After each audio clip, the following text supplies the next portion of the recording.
जी, तो एक दफ़ा से फिर सब देखने वालों और सुनने वालों को मेरी तरफ से खुशामदीद। इमसाल की किताब जो कि बाइबल में पुराने अहदनामे में मौजूद है, बहुत ही ज़्यादा खिर्द से और ज़िंदगी को समझने की बातों से भरी हुई है। और बहुत खूबसूरत बात उसमें से एक बताता हूँ कि खुश इंसान वो है जो कि अक्लमंदी को ढूंढता है और ज़िंदगी को समझने के तरीक़ों का पीछा करता है।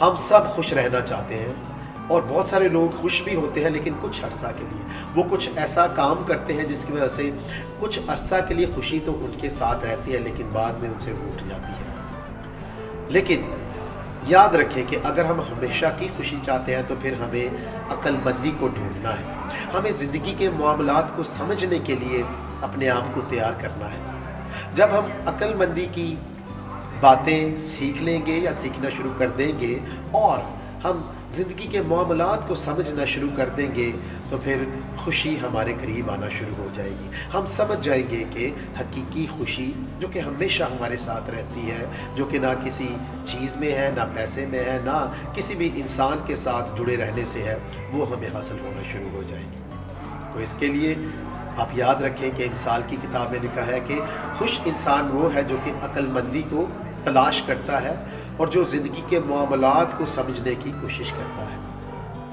उम्मीद करता हूँ कि आपको ये वीलॉग पसंद आएगा। आप मेरे चैनल को सब्सक्राइब भी करें। खुश रहें, शाद रहें और आबाद रहें।